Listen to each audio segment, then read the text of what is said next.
साथियों नमस्कार, स्वागत आप सभी का पार्शियल डिफरेंशिएशन लेक्चर सीरीज में। आज हम फिर एक नई प्रॉब्लम के साथ हाजिर हैं। हमारे पास प्रॉब्लम है, एक रिलेशन दे रखा हमारे पास x square divided by A square plus you plus Y square divided by B square plus you plus z square divided by C square plus you is equal to 1। एक ये relation दे रखा हमें और हमसे प्रूफ करवा रहा है ये वाली वैल्यू। जब आप प्रूफ को देखोगे तो आपको साफ साफ यहां से एक इंडिकेशन मिलेगा कि यू एक फंक्शन है तीन इंडिपेंडेंट वेरिएबल्स का। यू किसका फंक्शन है? एक्स वाई और जेड का। आपसे पूछा क्या है कि यू का एक्स के रेस्पेक्ट में पार्शियल डेरिवेटिव कीजिए, यू का वाई के रेस्पेक्ट में पार्शियल डेरिवेटिव कीजिए और यू का जेड के रेस्पेक्ट में पार्शियल डेरिवेटिव कीजिए और तीनों को स्क्वायर करके क्या कर दीजिए? ऐड कर दीजिए। वो किसके बराबर होना चाहिए? यू का जब आपने एक्स के रेस्पेक्ट में पार्शियल डेरिवेटिव किया उस टर्म को मल्टीप्लाई कीजिए 2x से, जिसका आपने वाई के रेस्पेक्ट में पार्शियल डेरिवेटिव किया उसको मल्टीप्लाई कीजिए 2y से, और जिसका आपने z के रेस्पेक्ट में किया उसको मल्टीप्लाई कीजिए 2z से, और फिर इन तीनों टर्म को जोड़िए तो ये दोनों मान आपके पास कैसे होने चाहिए? बराबर होने चाहिए। चलो इस प्रॉब्लम को हम सोल्व करते हैं। सॉल्यूशन, आपको ये वाला रिलेशन दिया गया है, given that X square divided by A square plus you plus Y square divided by B square plus U Z square divided by C square plus you is equal to 1 proof है। वहां से हमें साफ indication मिल रहा है कि you तीन independent variable का एक फंक्शन है। तो हम क्या करेंगे, इस यू का यानी कि इस रिलेशन का एक्स वाई और जेड के रेस्पेक्ट में पार्शियल डेरिवेटिव फाइंड करते हैं। जब एक्स के रेस्पेक्ट में हम पार्शियल डेरिवेटिव फाइंड करेंगे तो वाई और जेड को हम एक कांस्टेंट की तरह ट्रीट करेंगे। Differentiating first partially with respect to x keeping y and z as a constant। y और z को क्या मान ले? कांस्टेंट मानते हुए इस रिलेशन का हम x के रेस्पेक्ट में पार्शियल डेरिवेटिव फाइंड करते हैं। अगर आप यहां इसको देख रहे होंगे तो या तो आप इसको डिवीजन रूल से सोल्व कर सकते हो या फिर आप इसको प्रोडक्ट रूल भी अप्लाई कर सकते हो। तो मैं यहां प्रोडक्ट रूल अप्लाई कर रहा हूं। तो पहले x यानी कि एक्स स्क्वायर को क्या मान लिया मैंने? पहला फंक्शन, और 1 by A square plus you को मैंने दूसरा फंक्शन मान लिया। तो क्या लिखा मैंने? एक्स स्क्वायर का क्या? तो 2x divided by A square plus you plus, अब एक्स स्क्वायर को छोड़ दिया मैंने, एक्स स्क्वायर को छोड़ दिया, 1 by A square plus u का करूंगा मैं, तो क्या आएगा हमारे पास? Minus of 1 by A square plus u whole square. देखो ये 1 बाई यू जैसा है और 1 बाई यू का पार्शियल डेरिवेटिव क्या होगा? Minus of 1 by u square. लेकिन यू किसका फंक्शन है? एक्स वाई और जेड का, तो यू का क्या हो जाएगा? Del you by del x, del you by del X. Similarly हम सेकंड और थर्ड टर्म का करेंगे, लेकिन y और z तो कैसे हैं? कांस्टेंट, इसलिए तो बाहर रह जाएंगे। Plus Y square into 1 by u का करेंगे तो वही minus 1 divided by B square plus u whole square, और फिर u का कितना हो जाएगा भाई? Del you by del x. Plus third term का करेंगे तो जेड स्क्वायर कांस्टेंट, इसलिए बाहर कर दिया। 1 बाई यू का क्या हो जाएगा? Minus of 1 by C square plus u whole square, और यू का क्या हो जाएगा भाई? Del you by del x is equal to 0। 1 का क्या हो जाएगा? पार्शियल डेरिवेटिव 0 हो जाएगा। अगर यहां हम तीनों टर्म को देखें तो del you by del x यहां पर क्या आ रहा है? कॉमन आ रहा है। तो हमने क्या लिखा भाई इसको? 2x divided by A square plus u minus del you by del x हमारे पास क्या आ रहा है भाई? Common, x square divided by A square plus u whole square, पूरे में से माइनस भी कॉमन ले लिया, plus Y square divided by B square plus u whole square, plus z square divided by C square plus u whole square, del you by del x is equal to 0।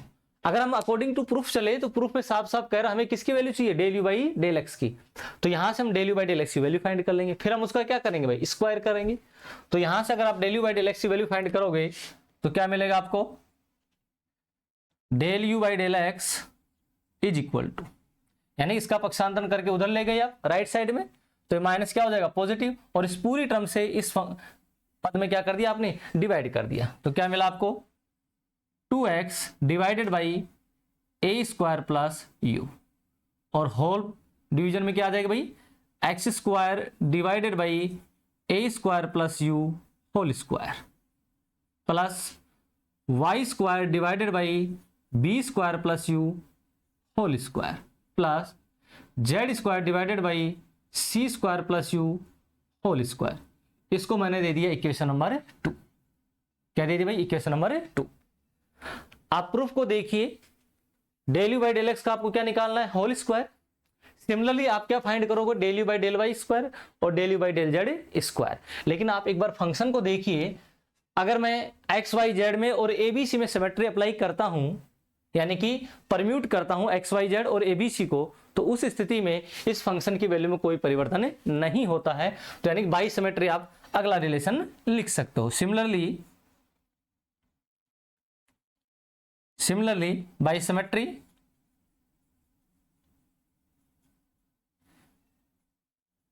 क्या हो जाएगा भाई आपके पास del you by del y is equal to 2y divided by, देखो x की जगह y, a की जगह क्या आ जाएगा b square plus u divided by, लेकिन इसमें कोई चेंजमेंट नहीं होगा, x square divided by A square plus u whole square plus Y square divided by B square plus u whole square plus z square divided by C square plus u whole square. Equation number 3। आप इस relation को summation form में भी लिख सकते हो, लेकिन हम सीधा ही कर रहे हैं। And del you by del z क्या आ जाएगा हमारे पास, वाई की जगह क्या कर दिया हमने सिमेट्री अप्लाई कर दी है, एक्स के स्थान पर वाई, वाई के स्थान पर जेड, एंड ए के स्थान पर बी और बी के स्थान पर सी और सी के स्थान पर ए पुट कर दिया हमने। तो क्या मिलेगा हमें del you by del z 2z divided by C square plus u divided by x square divided by A square plus u whole square plus Y square divided by B square plus u whole square plus z square divided by C square plus u whole square. Equation number कौन सी आ गई है 4 आ गई। According to proof equation 2, 3 और 4 का square करके हम क्या कर देंगे ऐड कर देंगे, तो वो रिलेशन जो हमें मिले वो किसके बराबर आना चाहिए, इस रिलेशन के बराबर आना चाहिए। तो पहले हम इसका एलएचएस फाइंड करते हैं।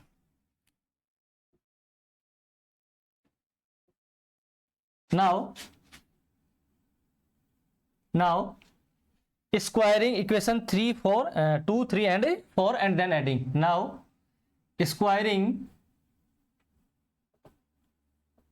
equation 2, 3 and 4 and then adding.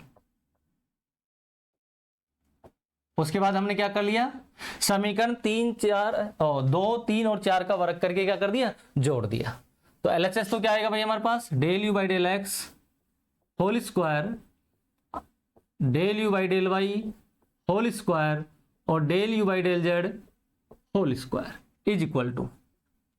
अब देखिए भाई जो इक्वेशन 2, 3 और 4 है इनका जो डिनोमिनेटर वो कैसा है सेम है, डिनोमिनेटर कैसा है सेम है, ठीक है। तो उस स्थिति में इसका होल स्क्वायर करोगे तो डिनोमिनेटर का क्या रहेगा होल स्क्वायर, तो पूरे टर्म को मैं क्या ले लेता हूं कॉमन, इसका स्क्वायर होगा तो पहले का क्या हो जाएगा 4x square divided by A square plus u whole square, इस वाले टर्म का स्क्वायर करो क्या आएगा 4y square divided by B square plus u square का होल स्क्वायर, और यहां पर क्या आएगा 4z square c square plus u का होल स्क्वायर। तो अंश हमारे पास ये आ चुका और हर जो है वो कॉमन है इन तीनों समीकरण, यानी समीकरण नंबर 2 में 3 में और 4 में। तो हमें क्या मिलेगा, ये पहली term 4x square divided by A square plus u whole square plus a square plus u whole square plus दूसरा हमारे पास क्या आएगा 4y square divided by B square plus u whole square, और तीसरी टर्म क्या आएगी हमारे पास 4z square divided by C square plus u whole square, और इसके जो डिनोमिनेटर में रहेगा वो क्या रहेगा भाई, ये पूरा टर्म रहेगा, इसका होल स्क्वायर रहेगा। X square divided by A square plus you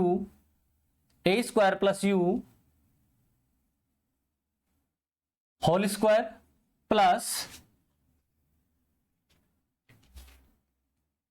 यहां पर दूसरा टर्म क्या हमारे पास, y square divided by B square plus u whole square plus z square divided by C square plus u whole square, और पूरे का क्या भाई, स्क्वायर है, पूरे का क्या है, स्क्वायर।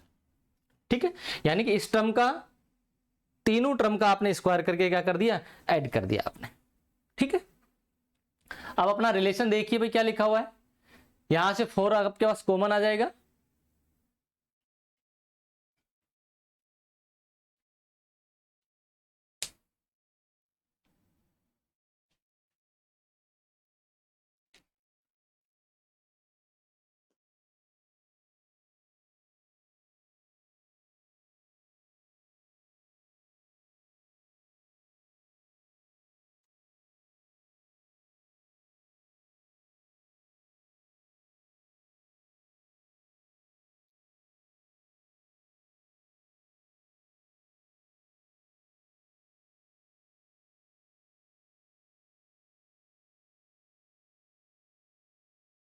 ठीक है। यहां पर जो हमारे पास रिलेशन आया सोल्व करने पर ये मिला हमें, यहां जो न्यूमरेटर है उसमें 4 कॉमन आ रहा है, तो हमारे पास x square upon a square plus u whole square, एक टर्म ऊपर वाले से क्या हो जाएगी, कैंसिल। यहां देखो 4 क्या हो जाएगा कॉमन, क्या बचेगा आपके पास, x square divided by A square plus u का whole square plus Y square divided by B square plus u का whole square plus z square divided by C square plus u whole square. ये बिल्कुल same इसके जैसा है, तो ये लेकिन यहां पर क्या है, स्क्वायर, तो एक टर्म क्या हो जाएगी, कैंसिल। तो क्या लिखा भाई हमने, 4 divided by x square a square plus u whole square plus Y square divided by B square plus u whole square plus z square divided by C square plus u whole square. ये relation हमारे पास आ गया equation number 5। यानी कि हमने u का x y और z के रेस्पेक्ट में पार्शियल डेरिवेटिव करके और उन तीनों टर्म्स का स्क्वायर करके ऐड किया, तो हमें रिलेशन कौन सा मिला, 5 मिल गया। अब हम RHS को सोल्व करते हैं, यानी कि u का जो आपने x के रेस्पेक्ट में पार्शियल डेरिवेटिव निकाला उसको 2x से मल्टीप्लाई कीजिए, इसको 2y से, और इक्वेशन नंबर 4 को 2z से, और ऐड कीजिए। एक बार नोट कर लीजिए यहां तक, या स्क्रीनशॉट ले लीजिए, फिर आगे बढ़ते हैं।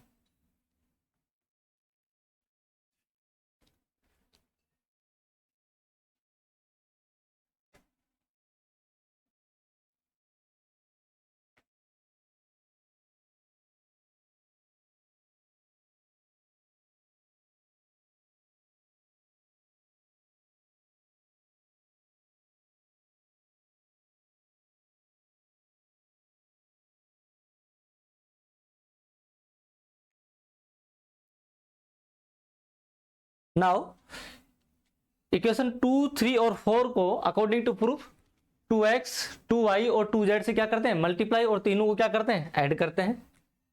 Now multiplying equation 2 by 2x, 3 by 2y and 4 by 2z and them adding,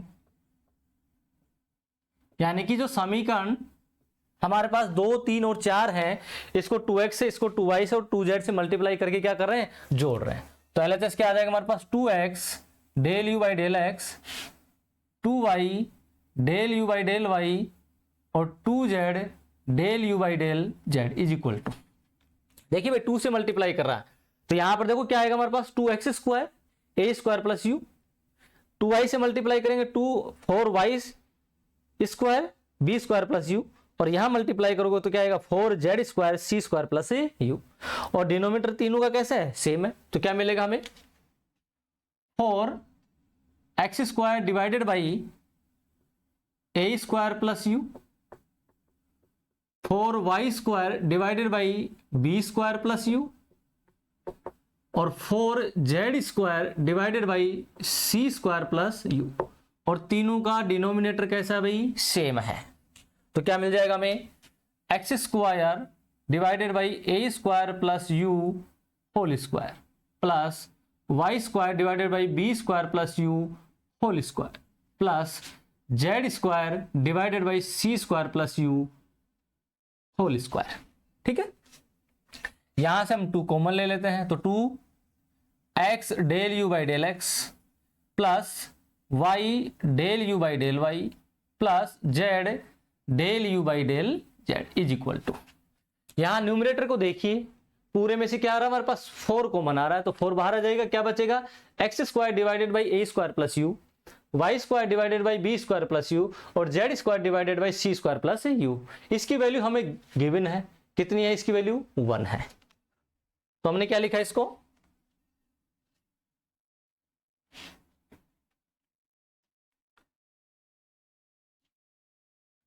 क्या आ जाएगा हमारे पास 4 into 1 divided by x² divided by a² plus u whole square plus y² divided by b² plus u whole square plus z² divided by c² plus u whole square. ये equation आ गई हमारे पास 6। Equation 5 और 6 को देखिए, दोनों का RHS कैसा है, बिल्कुल सेम है, दोनों का RHS कैसा है, सेम है, तो हमारा LHS भी कैसा रहेगा, same. Hence from equation 5 and 6 del u by del x whole square plus del u by del y whole square plus del u by del z whole square किसके बराबर आ गया हमारे पास, twice of x del u by del x plus y del u by del y plus z del u by del z। यही relation आपको क्या करना था, प्रूफ करना था। जो प्रूफ दे रखा था उस प्रूफ को आपने ध्यान से देखा, और देखने पर आपको पता चला कि u एक 3 इंडिपेंडेंट वेरिएबल का फंक्शन है, x, y और z का, और जो प्रूफ की रिक्वायरमेंट थी उसको ध्यान में रखते हुए आप आगे बढ़े और आप आसानी से प्रूफ करके देख पाए। ठीक है।